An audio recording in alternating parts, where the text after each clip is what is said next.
ताबीर अदब के सामीन अस्सलाम वालेकुम। मैं हूँ आपकी मेज़बान नाहिद आलम। बीकन हाउस स्कूल सिस्टम जौहर टाउन गर्ल्स ब्रांच में शायर अल्लामा इकबाल के हवाले से हफ्ते उर्दू मनाया गया। आज इसी सिलसिले की एक और कड़ी ताबीर अदब की ये नशरियात है। आज मैं इस सिलसिले में उस शोरा आफाक शायर की ज़िंदगी के एक पहलू के बारे में बात करूँगी। अल्लामा वो शायर हैं जिनको उर्दू, फ़ारसी, अरबी ज़ुबान पर दस्तरस हासिल थी। आपकी नज़मों के तराजिम दुनिया की कई ज़ुबानों में किए गए हैं। आपकी इनकलाबी शायरी तसव्वुफ़ के साथ साथ मनाज़िर कुदरत और अल्लाह ताला की मखलूक पर मुश्तमिल थी। आज मैं आपको ये बताना चाहती हूँ कि अल्लामा इकबाल की नज़र में उस्ताद का क्या मुकाम था। इसके लिए मैं आपको 1 फरवरी 1921 का एक वाक़या बताती हूँ। इस तारीख को ब्रिटिश गवर्नर हुकूमत बरतानिया की तरफ से आपको सर का खिताब दिया जा रहा था, जिसे लेने से आपने ये कहकर इनकार कर दिया कि पहले मेरे उस्ताद को अवार्ड दिया जाए, और आपकी ये बात मानी गई और आपके उस्ताद मौलवी मीर हसन सियालकोट वाला को शमसुल उलमा का खिताब दिया गया। उस वक्त आपने उस्ताद के लिए ये अल्फाज कहे जो तारीख में सुनहरे हरूफ कहलाते हैं। आपने कहा, आज इनकी वजह से इकबाल मंद हुआ, खुशनसीब बना। यानी इकबाल की नज़र में और उनकी शायरी में उस्ताद का दर्जा बहुत बुलंद है। जब भी आपने फरमाया, अफराद के हाथों में है अक़वाम की तकदीर, हर फर्द है मिल्लत के मुकद्दर का सितारा। उनकी नज़र में उस्ताद एक ऐसी उम्मीद थे जिस पर कौमों का मुस्तकबिल ताबनाक नज़र आता है। आपने अपनी शायरी के ज़रिए तालिब इल्मों के लिए कहा, शाहीन कभी परवाज़ से थक कर नहीं गिरता, खुर्दम है अगर तू तो नहीं खतरे उफ्ताद। अजीज़ सामीन, मैं अगर एक उस्ताद हूँ तो दूसरी तरफ एक तालिब इल्म भी हूँ, क्योंकि तलब इल्म कभी ख़त्म नहीं होती।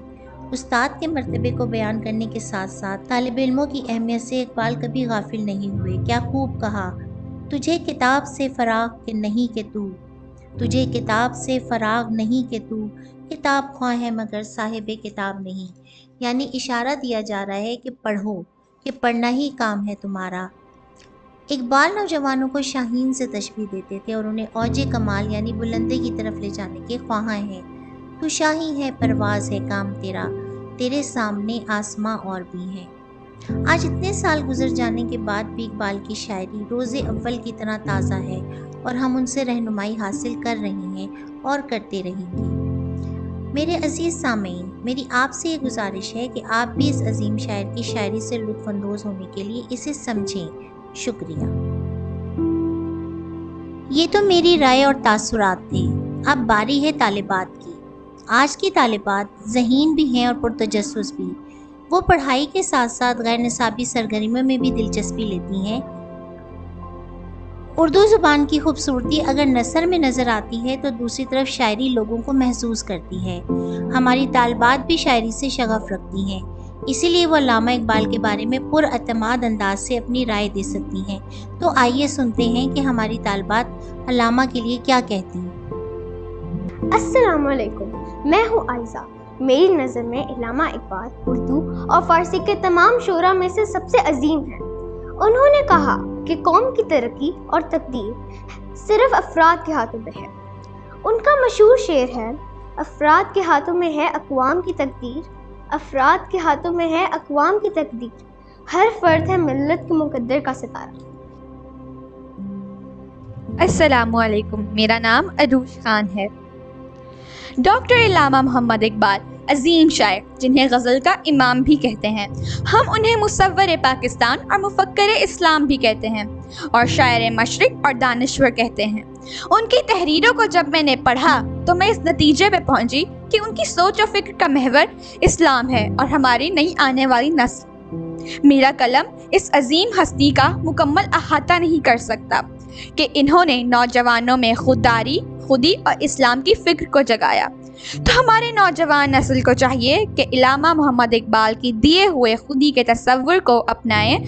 ये उनकी ज़िंदगी में कामयाबी की कुंजी साबित होगा। शुक्रिया। अस्सलामुअलैकुम, मेरा नाम अरूबा उस्मान है। میری نظر میں علامہ اقبال ایک عظیم شاعر اور بے مثال مفکر تھے۔ انہوں نے بہت سی نظمیں لکھیں اور بہت سے اشعار لکھے۔ انہوں نے اپنی شاعری میں نہ صرف انسانوں بلکہ پرندوں اور جانوروں کے جذبات اور احساسات کو بھی اجاگر کیا۔ انہوں نے اپنی نظم پہاڑ اور گلہری میں قدرت کی بنائی گئی چیزوں کو کم تر سمجھنے سے منع کیا اور بتایا کہ اگر کسی کے پاس قدرت کی طرف سے کوئی چیز کم ہے تو اسے کم تر یا کمزور نہ سمجھو، کیونکہ بڑائی صرف اللہ کے لیے ہے۔ خدا کی شان ہے نہ چیز چیز بن بیٹھے، خدا کی شان ہے نہ چیز چیز بن بیٹھے، جو بے شعور ہوں یوں بات تمیز بن بیٹھے۔ السلام علیکم، میرا نام شزا ساجد ہے۔ مفکر پاکستان، شاعر مشرق علامہ اقبال کی شخصیت کسی تعارف کی محتاج نہیں۔ آپ کی شاعری تمام نوجوان مسلمانوں کے لیے مشعل راہ ہے۔ ان کو شاعری کے ذریعے پیغام دیا کہ وہ متحد ہوں، ورنہ اپنے تشخص، وجود اور شناخت سے محروم ہو جائیں گے۔ اقبال فرماتے ہیں، تسکین نہ ہو جس میں وہ راز بدل ڈالو، جو راز نہ رکھ پائے ہم راز بدل ڈالو۔ شکریہ۔ السلام علیکم، میرا نام ہبہ اکرم ہے۔ میری نظر میں اقبال کی فکر، حکمت اور فلسفہ قرآن مجید کی تفسیر ہے۔ قرآن کے ابدی فلسفے، قرآن کی ابدی حکمت کی وضاحت جس طرح اقبال نے اپنی شاعری کے ذریعے، اپنی سوچ کے ذریعے، اپنے پیغام کے ذریعے کی، اس کی مثال نہیں ملتی۔ قرآن سے محبت اقبال کی تربیت کا حصہ تھی، اسی لیے اقبال اپنے فلسفہ خودی کا ذریعہ قرآن مجید کو قرار دیتے تھے۔ اقبال کی ساری زندگی اسی بات کی نظر تھی۔ آ جائے گا تجھے اقبال جینے کا کرینہ، لاریب تیری روح کو تسکین ملے گی، تو قرب کے لمحات میں قرآن پڑھا کر، تو سرور کونین کے فرمان پڑھا کر۔ شکریہ۔